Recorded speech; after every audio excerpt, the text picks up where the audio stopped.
You know, there are certain words you can never take back. My mother learned that the hard way. Let me paint you a picture. I'm 38 years old. For nearly 15 years, I've worked in the family business. Let's just call it grandson and son's construction for the sake of the story. Founded by my grandfather, built up by my father, and, after Dad passed away, taken over by my mother, Diane. I'm the oldest of three. My brother, Nick, is 34. My sister, Rebecca, is 31. Despite the company name saying sons, all three of us have worked our asses off there since our teens. Except, well, not all of us carried the same weight. You see, I was the numbers guy. Accounting, logistics, vendor management, tax filings. Nick was the field manager, great with people, I'll give him that. And Rebecca? She did graphic design, marketing, and social media campaigns. When Dad passed 5 years ago, ownership was split. 40% to me, 40% to my brother, 20% to my mom, who kept the title of CEO, a title she used more like a throne. At first, we managed fine. We didn't always agree, but we made it work. But somewhere along the way, the power started to shift. Nick and Mom grew closer. Board decisions started going their way more often than not. I'd vote one way, they'd team up and vote the other. Rebecca tried to stay neutral, but honestly, she was scared of upsetting Mom. Still, I kept my head down. I was paid well, the business was growing, and I still had my 40% stake. But slowly, they started squeezing me out. It started small, changing meeting times without telling me. Then bigger, approving budgets without my signature. And finally, they started locking me out of key financial decisions entirely. I knew what they were doing. It was textbook corporate bullying, except it wasn't some faceless boardroom. It was my family. I tried confronting them multiple times. But every conversation went the same way. Why do you always have to make this difficult? Stop being dramatic, Ethan. Families should trust each other. I trusted them. They didn't trust me. And then, 2 weeks ago, after I disagreed on a massive loan Nick wanted to take out, one that would have put us in serious debt, Mom called a family emergency meeting at the office. I showed up. No one else did. Instead, I got a voicemail that changed my life. Ethan, this is your mother. You've made it clear you no longer support the family vision. Effective immediately, you're out of the family business. Expect a call from our lawyer. That was it. No discussion. No explanation. Just cold, corporate execution from my own mother. I sat there in that darkened conference room, phone in hand, heart pounding like a jackhammer. I didn't argue. I didn't call back. I just sat there thinking. And then I did the one thing they never expected. I pulled out my laptop and contacted an old competitor, someone Mom despised. Someone who had offered to buy me out years ago when we were on better terms. I sold my 40% share. In 48 hours, the deal was done. My lawyer handled everything. Ironclad, clean, irreversible. And that's when the calls started. 1, 5, 12, 30, 72. All from Nick. I didn't answer a single one. I knew what I had done would blow up their lives. I just didn't expect it to happen that fast. I woke up the next morning to another barrage of missed calls. First Nick. Then Mom. Then even Rebecca. I don't think I'd heard from Rebecca in over a month before that. But suddenly, she was calling like her life depended on it. I didn't pick up. I wasn't ready to hear the excuses or the gaslighting. Instead, I got dressed, grabbed a coffee from the little diner down the street, and waited for the fallout. It didn't take long. By noon, there was a knock at my front door. I didn't need to check the peephole. I already knew it was Nick. His knock had that same aggressive, impatient rhythm he used when we were kids. I opened the door, leaned on the frame, and waited. He didn't say anything at first. Just stood there, staring at me like he didn't even recognize me. Then, finally, his voice cracked. You really ing did it. I crossed my arms. Yeah, I did. He ran his hands through his hair like he was trying to physically pull the panic out of his brain. Ethan, listen. I was mad, all right. We all were. But you didn't have to actually sell your share. You know who you sold it to. You knew what that would do to us. I didn't flinch. I just nodded. Yeah, I knew. And I'm not sorry. His face turned red. We're family, man. You don't do this to family. I let out a bitter laugh. Oh, now we're family? What happened to the voicemail, Nick? You know the one where Mom told me I was out of the business? Where was all this family loyalty then? His jaw clenched. His fists balled up at his sides. She didn't mean it like that. It was heat of the moment. You know how she gets. And you? I asked, stepping closer. What's your excuse? You let her do it. You helped her push me out. You and Mom made every vote 2 against 1 for the past year. And the second you think you need me again, suddenly I'm family? He swallowed hard. It was business, Ethan. You made it personal. No, Nick. You made it personal the day you let Mom treat me like I didn't exist. The day you decided this business, Dad's business, was yours to control without me. He started pacing back and forth on my porch, breathing like he was about to hyperventilate. Do you even know what you've done? Do you have any idea how bad this is? I know exactly how bad it is. For you, I shot back. For me? It's over. I'm free. Nick stopped in his tracks. His face fell. I could practically see the moment the weight of what I'd done really hit him. He's going to gut us, he whispered. I didn't say anything. I didn't have to. We both knew who he was talking about. Tom Pierce, the CEO of Pierce Contracting, our biggest competitor for the last 15 years. Mom hated him. Nick hated him. Hell, I used to hate him too. But unlike them, I had actually spoken to the guy, negotiated with him, and I knew something they didn't. Tom Pierce didn't need our company, but he loved the idea of owning part of it. Nick slumped against the porch railing, looking like he might actually be sick. Ethan, man, please. You gotta talk to him. You gotta get it back. Undo it. Something. Anything. I shook my head. It's done. I'm out. He looked up at me with something I'd never seen on his face before. Not anger, not arrogance, but fear. He's already called an emergency board meeting, Nick whispered. Said he's coming for everything. And that's when I smiled for the first time in days. Good luck, Nick. I turned, walked back into my house, and closed the door. And for the first time in 15 years, I felt free. I wish I could tell you that after I shut that door, I went on with my life in peace. But you know how family is. Especially my family. It took less than a day before the messages started turning from pleading to threatening. Nick tried everything first. Calls, texts, voice memos. He even showed up at my door again. I didn't answer this time. The next morning, I woke up to Mom's voice on my voicemail again. Not crying. Not apologizing. No, she sounded like a CEO reading off a damn script. Ethan, I'm giving you one last chance to come to the board meeting tomorrow and explain yourself. If you care about this family at all, you'll be there. Yeah, that's rich coming from the same woman who kicked me out of the family business via voicemail. But that wasn't what made me laugh. What made me laugh was what came next. And just so you know, if you don't show up, your father's legacy dies with us. Don't you dare think you'll walk away clean. It was disgusting, but I wasn't surprised. Mom always knew exactly what to say to get under my skin. Still, she didn't know I'd already heard from someone else that morning, Tom Pierce himself. He called me first thing, professional as hell, but I could hear the excitement in his voice like a kid on Christmas Eve. Morning, Ethan. I trust you slept well after that little firecracker you dropped in their laps. I kept it short. You sure you know what you're walking into? He chuckled. Ethan, I've been waiting 15 years for this meeting. I'll see you there. And so, against every instinct telling me to stay away, I showed up. The boardroom looked exactly like it always had. Same leather chairs, same ugly gray carpet, same long table Dad used to sit at when he ran the show. But the energy? Different. Tense. Electric. Mom was already seated at the head of the table when I walked in, flanked by Nick on her right and Rebecca on her left. They stopped talking the second they saw me. Mom raised an eyebrow. You did decide to show your face after all. I ignored her and took the empty chair at the far end of the table. I'm here as a shareholder, I said flatly. Not family. That hit her like a slap, but she didn't flinch. She just pursed her lips and turned her attention to the door as Tom Pierce strolled in like he owned the place. And technically, he did. 40% of it, anyway. Tom didn't sit. He stood at the front of the room, clapping his hands together like he was about to host a damn game show. Good morning, everyone. I'd say it's nice to see you, but let's not lie to each other. Nick tensed.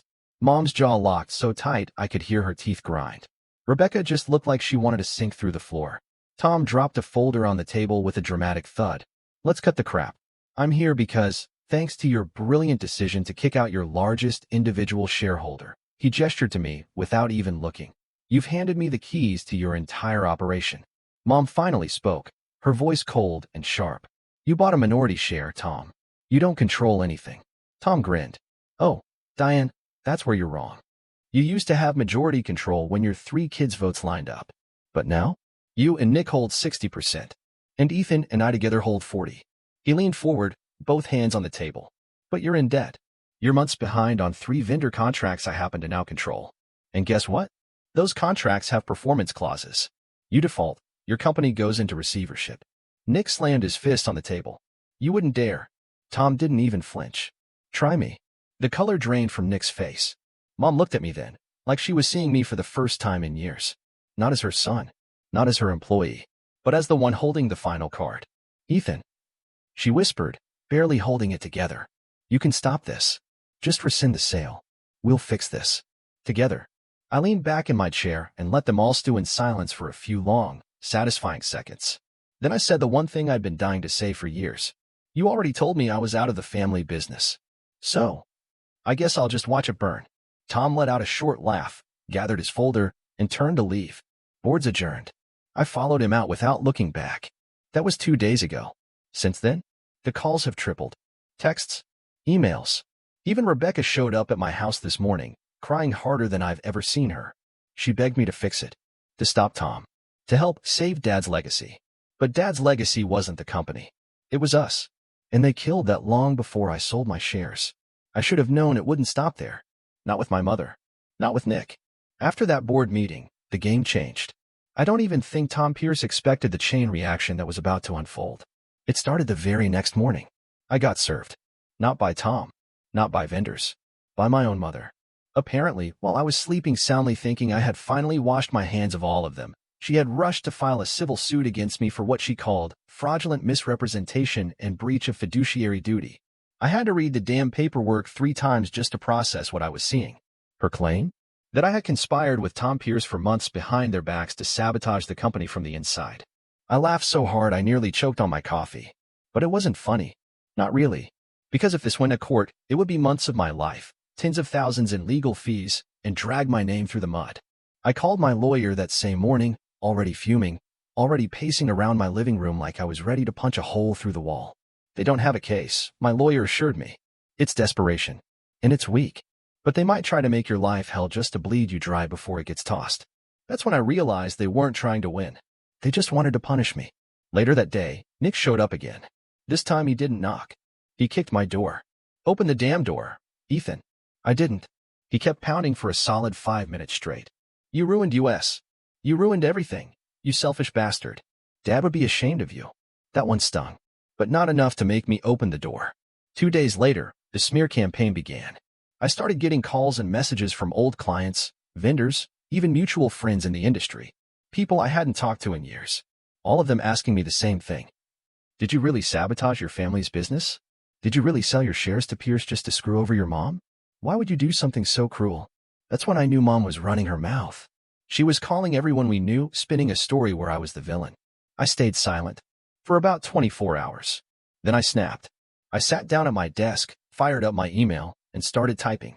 Subject line, the truth about Granton and Sons. I wrote everything. How they squeezed me out. How they locked me out of financial decisions. How my mother disowned me over voicemail. How they only cared about me when they realized how screwed they were. I attached a copy of the voicemail. I attached screenshots of the messages they'd sent afterward, begging me to undo it. And then I hit send. To every single contact on our client and vendor list. If they wanted to turn this into a war, I was done playing defense. It went nuclear within hours. Rebecca called me sobbing again. How could you do that to Mom?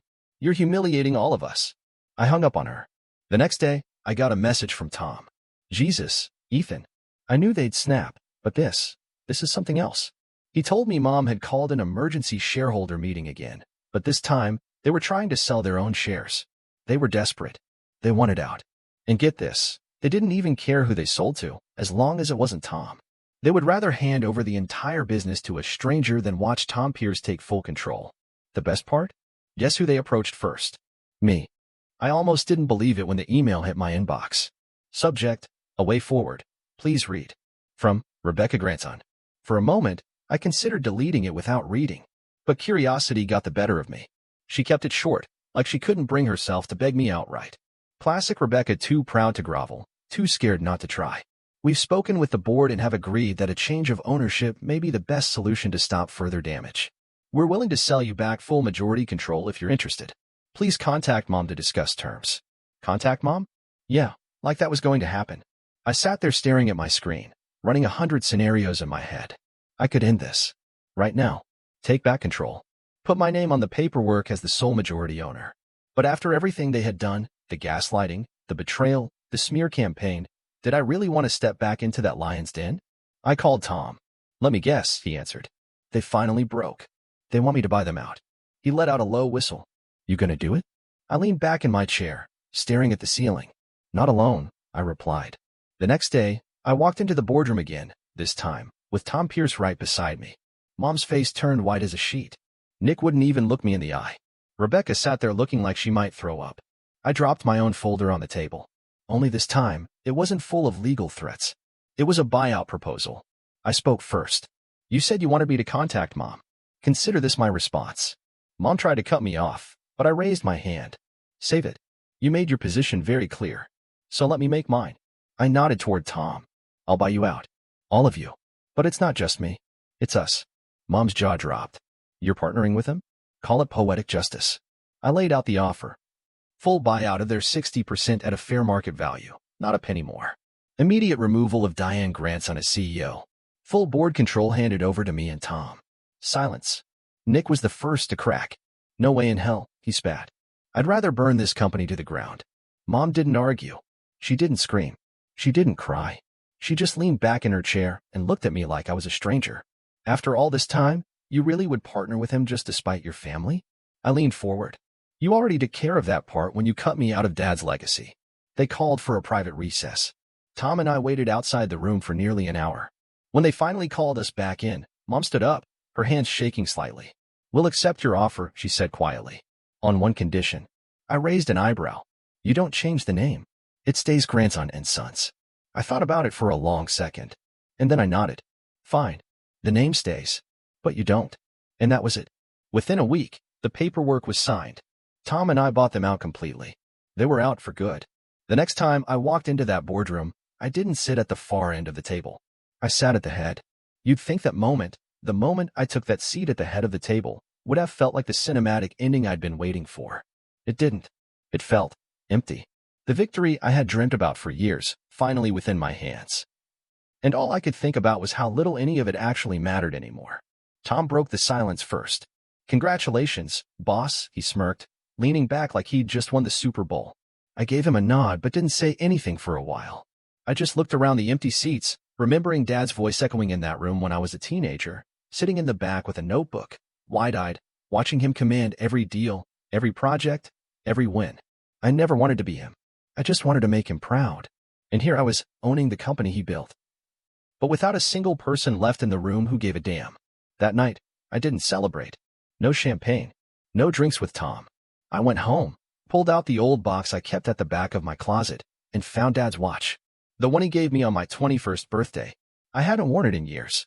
It felt wrong somehow. Like I hadn't earned it yet. But I put it on that night. And then I did something I hadn't done since the day he died. I drove to the cemetery. It was just after 11 p.m. when I pulled in. I sat in my truck for a while, staring at the headstone in the moonlight. Hey, Dad, I whispered. I didn't even know what else to say. I sat there for almost an hour, just letting it all out. How Mom had turned on me. How Nick had betrayed me. How Rebecca let it all happen in silence. How I finally took back everything they stole from me. And how none of it felt like winning. I don't know what you'd think of me now, I whispered. But I hope you'd understand why I did it. I didn't cry. I didn't get angry. I just sat there, until the watch ticked past midnight. I stood up, brushed the dirt from my jeans, and left the cemetery knowing something I hadn't wanted to admit all along. The company was never the real prize. My freedom was. The next day, Tom and I met at the office early. He walked in carrying 2 coffees like nothing had happened. You look like hell, he joked. Feel like it too. I shot back, grabbing one of the cups.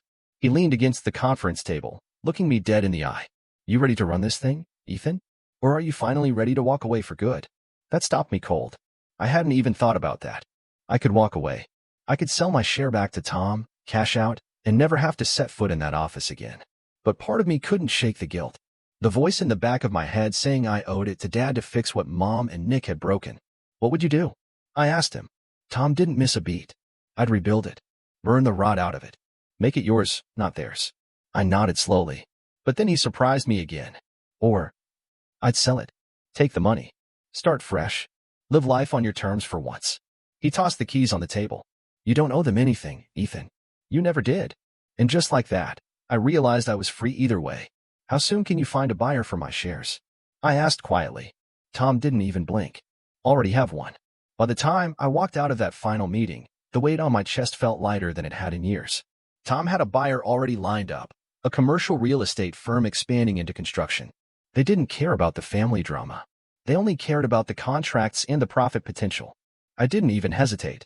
I signed the intent to sell the next morning. Mom found out almost immediately. She called twice, left one long voicemail. I didn't listen to it. Nick tried once more too. Same message. You can still come back. We can fix this. There was nothing to fix. A week later, it was official. I signed over my shares.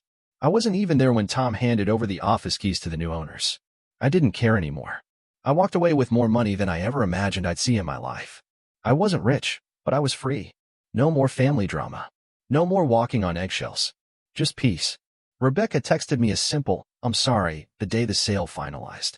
I didn't respond. I didn't need to. She had her chance 100 times over. I thought I'd feel regret. I didn't. I thought I'd feel guilt. I didn't. I only felt done. I sold my house a month later, packed my things, and moved out of state. New place, new job, new life. I didn't tell anyone where I went. No social media. No forwarding address. Nick sent one last text weeks later. We lost everything. You win. Happy now? I smiled to myself. I didn't win. I survived. And that was enough.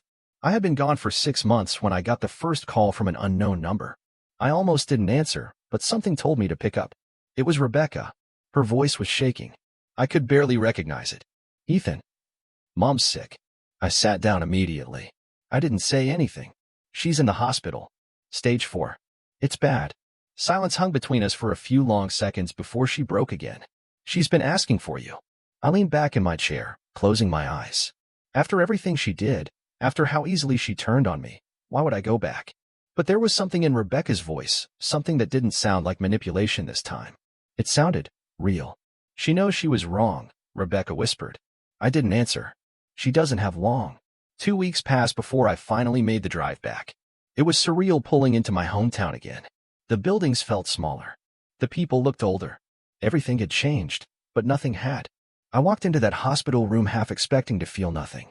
But when I saw Mom lying there, frail, hooked to tubes, barely able to open her eyes, something in me cracked. She looked at me like she wasn't sure I was real. Ethan, she rasped. I stood there, frozen.